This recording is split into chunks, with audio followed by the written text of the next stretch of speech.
Estamos de volta ao nosso Tira Dúvidas, que conta agora com a participação do professor Clédson Renato, de História, e o professor Rodrigo Flávio, de Geografia. Seja bem-vindo, professor Rodrigo. Obrigado. Lembrando que você pode fazer a sua pergunta pelo telefone fixo ou enviar uma mensagem para o nosso WhatsApp nos números que aparecem agora para você. Enquanto você envia suas dúvidas, nós vamos relembrar mais alguns conteúdos das aulas de hoje. Bom dia, professor Rodrigo. Bom dia. Conta pra gente quais foram os temas das aulas de Geografia hoje. Vamos lá, vamos por partes, né? Porque nós trabalhamos os 3 anos hoje, né, do ensino médio. O primeiro ano nós trabalhamos com as noções básicas de cartografia, tá? Cartografia, uma ciência importantíssima, que está sempre aí acompanhando a geografia a todo momento, a todo instante. Então ali eu trabalhei principalmente a cartografia no sentido da evolução dela, do seu processo, e hoje como é que a gente utiliza essa cartografia no nosso dia a dia por causa das inovações tecnológicas que a gente tem. Claro, uma coisa que chegou e não tem como voltar mais atrás, né? E claro, automaticamente a questão dos mapas temáticos, né? Qual a importância desses mapas temáticos dentro da análise geográfica. Para o segundo ano, voltando novamente sobre indicadores sociais, dessa vez nós trabalhamos os índices de Gini ou coeficiente de Gini, tá? No caso especificando Minas Gerais. Ou seja, tantas diferenças do seu índice regional como também municipal, por Minas Gerais ser um estado muito extenso, muito grande, então nós temos diferenças regionais de desigualdade, distribuição de renda, de indústria, de urbanização por todo o território mineiro. E para os terceiros anos, né, no caso do terceiro ano, nós trabalhamos 2 temáticas aí importantíssimas, que seria a geopolítica da Primeira Guerra Mundial e a geopolítica da Segunda Guerra Mundial. Ótimo que aqui tem um professor de História, ótimo que nós que vieram perguntas sobre geopolítica, tanto da Primeira quanto da Segunda Guerra Mundial, ele pode aí também colaborar com algumas intervenções sobre o contexto histórico, né? Porque aí a gente tem o geográfico e o histórico, nenhum se sobressai mais do que o outro, as 2 ciências se complementam, aí vai ser bom que ele vai me ajudar aí bastante aí nas discussões, com certeza. Isso mesmo. E agora que nós já relembramos, então, os temas de geografia, nós vamos para as perguntas. Vamos responder a Alicia do Ieng. Primeiro ano. Se a ciência cartográfica elabora os mapas, por que a geografia utiliza? Excelente pergunta, né, Alicia? Tu fala assim, mas por quê, né? Se a ciência cartográfica e a geografia, o que diferencia e por que elas estão sempre aí juntas? Porque a ciência cartográfica, ela vai ser aquela responsável por criar o mapa, fazer a representação do espaço, ok? Ela vai ter essa função, a ciência cartográfica.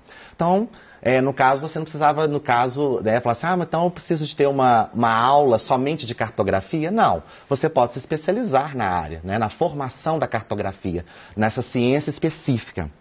Qual que vai ser a função da geografia? Nesse contexto, ela vai analisar. Então, a geografia ela vai ter essa função de analisar esses dados que a cartografia traz para a gente.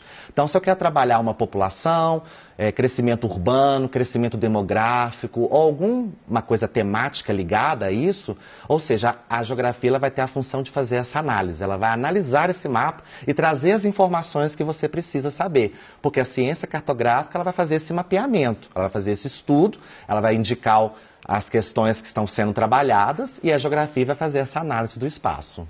Ok. Terceiro ano. Qual a relação entre o fim da Segunda Guerra Mundial e a chamada Guerra Fria, professor? Ah, sim, temos bastante relações. Quando a gente vai trabalhar tanto a Primeira quanto a Segunda Guerra, a gente tem que compreender o que ela trouxe de consequências para hoje.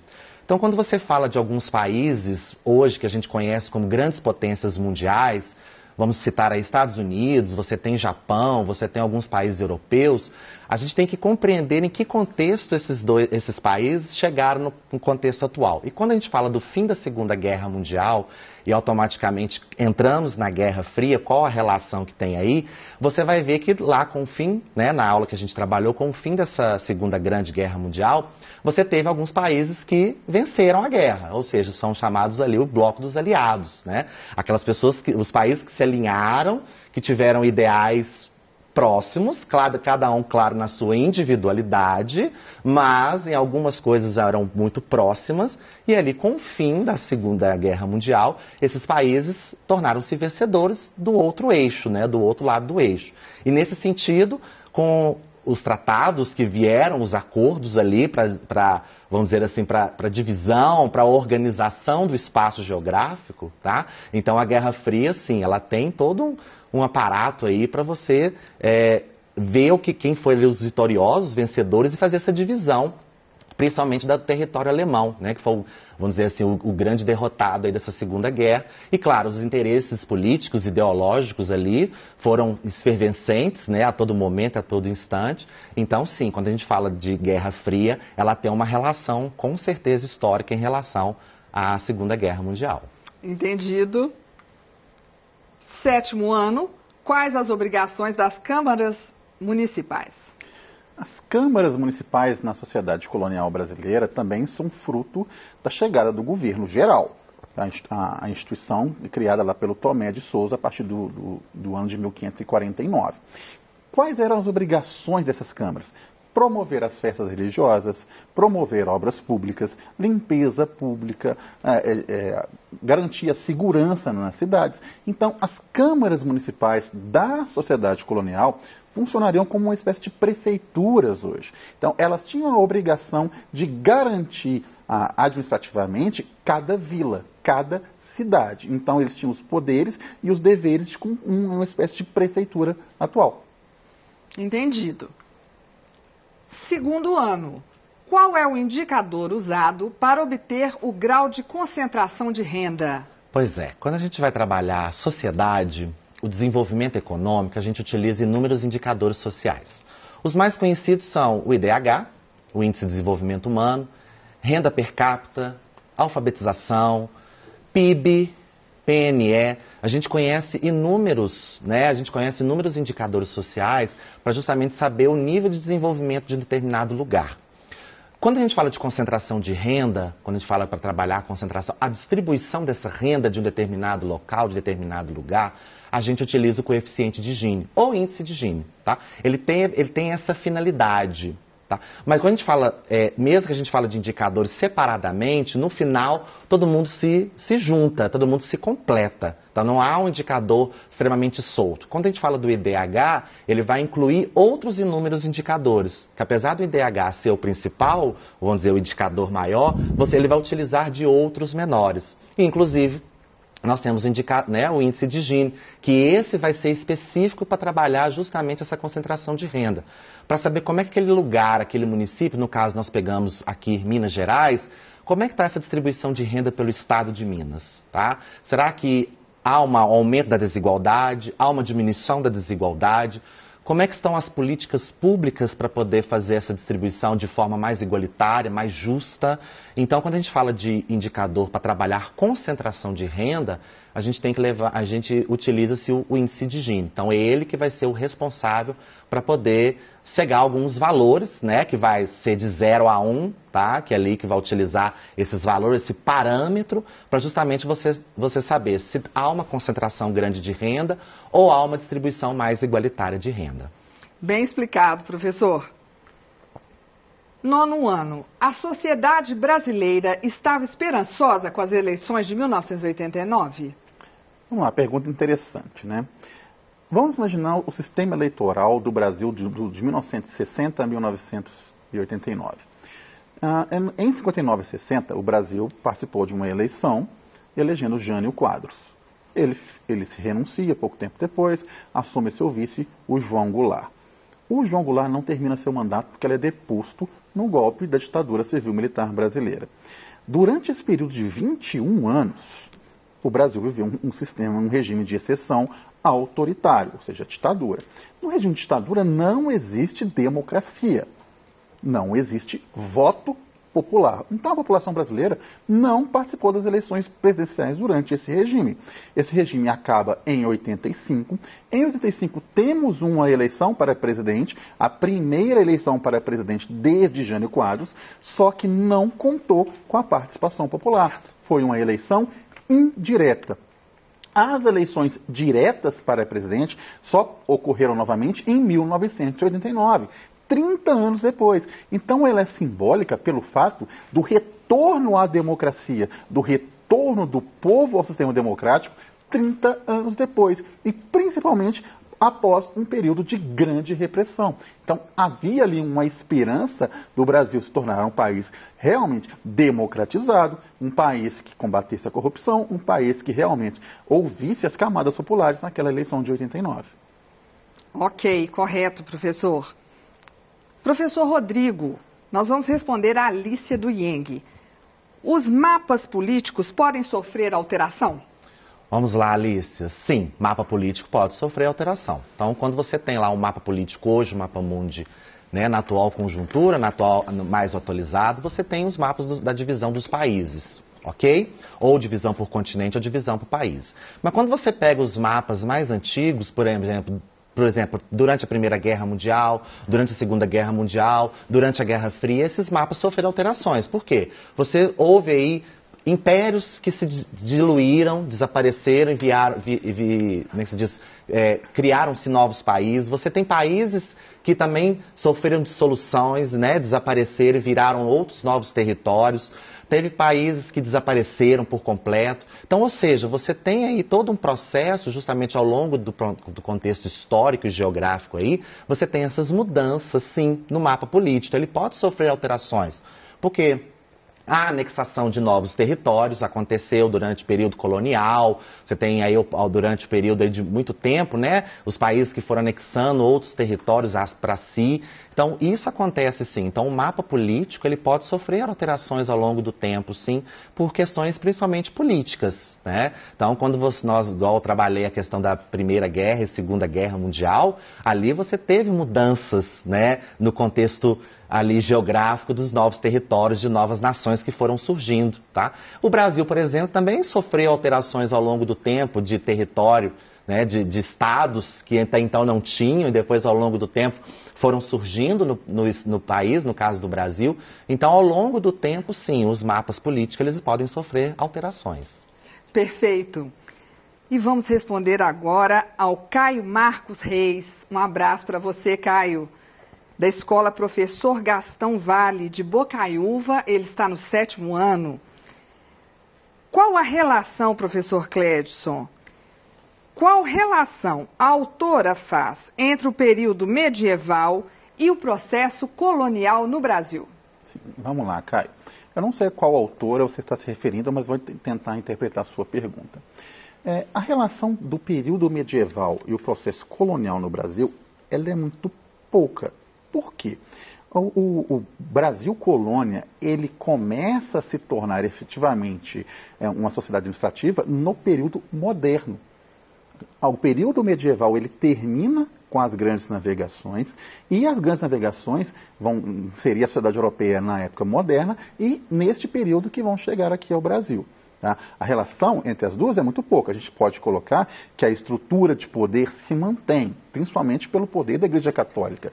A Igreja Católica ela continua com o poder na Idade Moderna e ela exerce seu poder na colônia também. Talvez a relação mais forte que exista entre a época medieval e a colônia no Brasil seja a Igreja.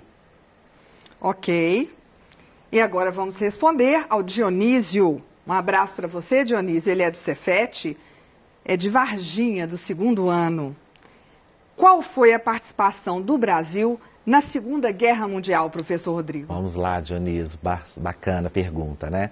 Claro que a gente pega assim contexto durante a guerra, né, durante o período da Segunda Guerra Mundial, você tinha as grandes potências que até então eram aquelas que estavam à frente, né, da questão aí das disputas territoriais, das disputas ideológicas, das questões de disputa entre os países, das forças, o nacionalismo, entre outras questões.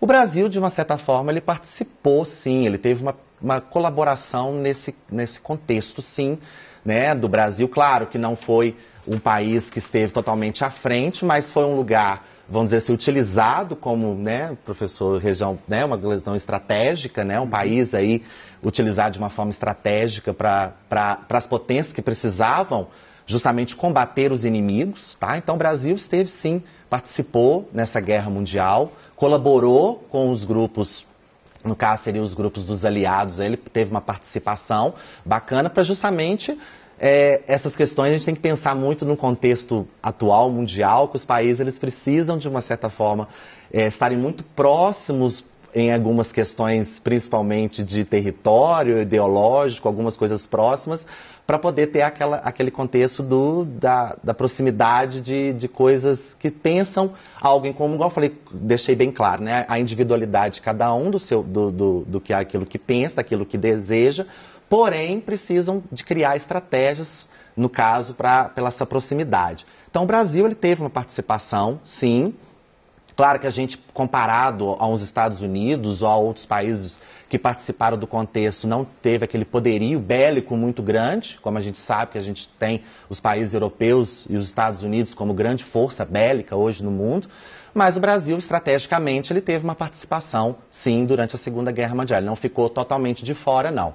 Ele precisou participar de uma certa forma ali, uma busca pelo país, a localização geográfica do Brasil, justamente para poder evitar que alguns grupos inimigos pudessem utilizar a região como uma forma de ataque. Então, são questões estratégicas. Então, o Brasil foi um país aí, nesse contexto, para questões estratégicas dos blocos aí que estavam na disputa de frente. Ok. 7º ano. Qual a importância da chegada de Tomé de Souza ao Brasil em 1549? O Tomé de Souza teve a sua importância porque ele foi o primeiro governador-geral do Brasil. O que significa ser o primeiro governador-geral do Brasil? Os primeiros anos de colonização, a coroa portuguesa não efetivou, não consolidou sua presença no território. Isso fez com que o território fosse extremamente instável, sujeito a invasões, sujeito a pirataria. A própria França invadiu o Rio de Janeiro nos primeiros anos de colonização.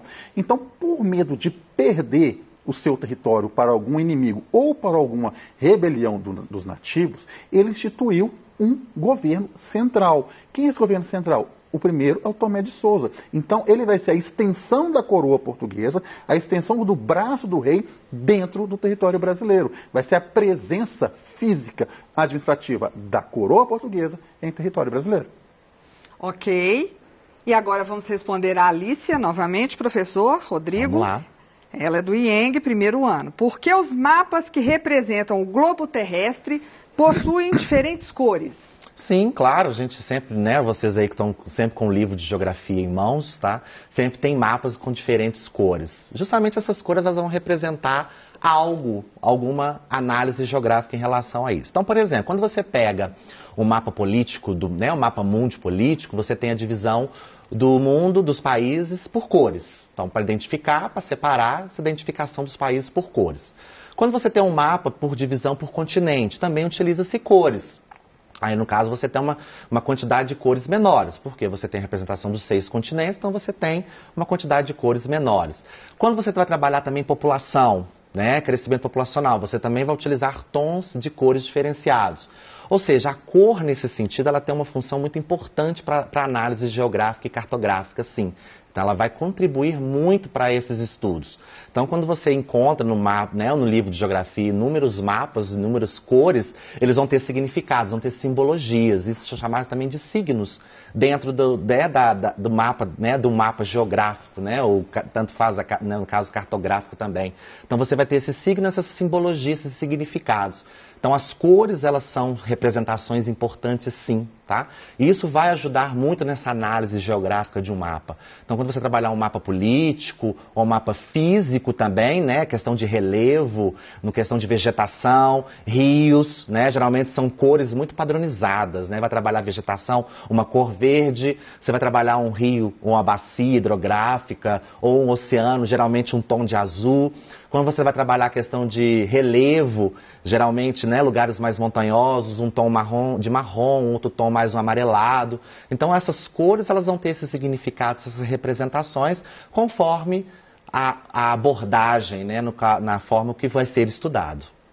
Muito obrigada, professor, porque chegou a hora de mais uma pequena pausa. Aproveite para participar do nosso Tira Dúvidas, que no próximo bloco continuará com a participação do professor Cledson Renato, de História, e do professor Rodrigo Flávio, de Geografia.